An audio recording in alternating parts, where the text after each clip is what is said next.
going to skip now to the 20th century. The book goes back and forth in time from 1692 to 1995, where Peter Treadwell is mourning his wife who was murdered and went to him and died. Her name was Beth. And Peter is really having a lot of trouble. He can't really wash or all he can do is work. He's a carpenter and he has his own place at the house. But his little girl Emily, who is 4, has been seeing and speaking to her mother, her mother's ghost, at daycare, and is upsetting the other children. So Peter has called a meeting of his children.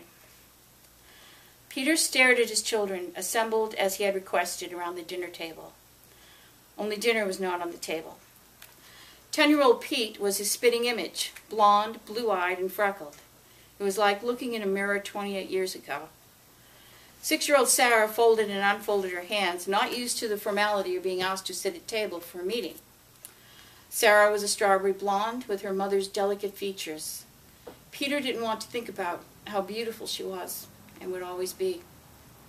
Emily smiled at her dad expectantly. She was kneeling on a chair with her small arms on the table. Emily was also fair, round-faced, and cherub-like. Peter was holding the drawing Emily had done in daycare. He placed it on the table now so that all could see. He watched their reactions. Emily drew this in school today. Pete's face twitched just a bit. He made a face his father couldn't read. What? Peter asked his son. It's Mom, Pete said, pushing the drawing toward his father. What's the problem, Dad? Emily looked proud. Sarah said, Em's always drawing Mom. Peter looked at his children. Emily has been talking to Mom, too, haven't you, honey? Emily nodded eagerly. Yeah, Dad, I don't see the point, Pete grumbled. Em's always talking to Mom, so she drew her picture, so what? Okay, I hear you, but I have to ask you guys, just bear with me. Peter ran his hands through his hair. He knew how bad this was going to sound. Have any of you seen Mom, or talked to her? Sarah shook her head. No, cried Pete. Peter didn't believe him. Dad, Emily whispered. Yeah, hon? Mom says she's here now. She is? Emily nodded. Uh-huh. Where is she? Right there, Emily pointed behind him. Peter whirled around so fast his chair nearly fell over. Nothing was behind him but the refrigerator. Wait a minute, Pete said, and he left the room. They could hear him hopping up the stairs to his bedroom. He came down with his Polaroid camera. This should show us something. He took a picture of the refrigerator. Sometimes you can see a spirit, Dad, if you take a picture, Pete told him. Peter just watched in amazement, as did Emily and Sarah. They were still amazed by the miracle of an ordinary Polaroid developing before their eyes, but their attention would be riveted to this picture for a different reason. The photo slid out of the camera. Pete ripped it off, and they waited. Peter saw his son's face change from casual to shock. He handed the photo to his father. A bright circle of light shone in front of the stainless steel bulk of the refrigerator. Could be the flash, Peter considered. It's not. You'll see. As the Polaroid photo came more and more into focus, the circle of light became more detailed. Goosebumps spread over his arms as the image became sharper, and Peter saw that the circle looked like an earth, with distinct forms that seemed to be land and sea, or clouds, or a cell, a plant cell, or a human cell. Clearly the circle was more than light.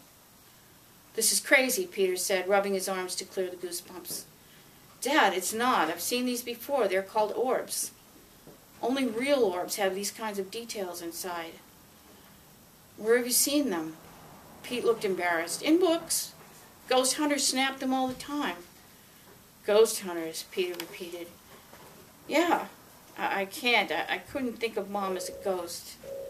A spirit, maybe, he admitted to himself, not knowing if there was a difference. You kids better get to bed. It's getting late. Dad, you know none of us like it either. Have you seen her, Petey? Dad, don't call me that. Sorry. I think I did, but I'm not sure. I was looking out the window one morning, and I thought I saw her out on the water. It was so fast. She went by like a white bird. I thought it was a seagull, a flash of white. But I couldn't help thinking how much it looked like Mom, his voice quavered, on her board. It was too much. Both Peter and his son burst into tears. Peter threw his arms around his boy, who sobbed deeply, grasping a picture of his mother's spirit in his hand. Peter stopped sobbing right away. After a minute, Pete also composed himself, sniffed, and pulled away. The girls looked very serious. Sarah's mouth turned down, and she started to cry in alarm at seeing both father and older brother break down. Emily alone was calm.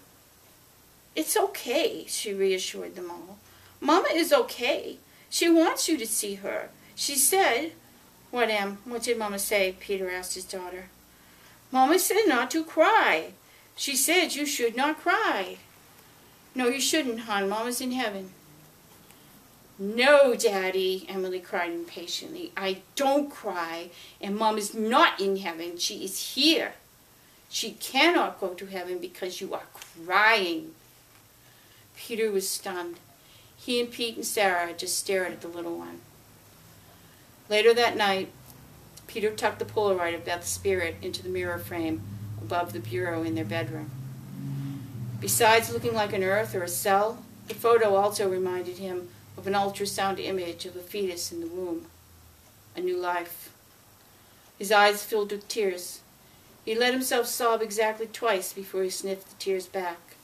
It was a trick he had learned over the last few years to satisfy the physical urge to cry. Several tears fell to his cheek, and he left them there. Thank you.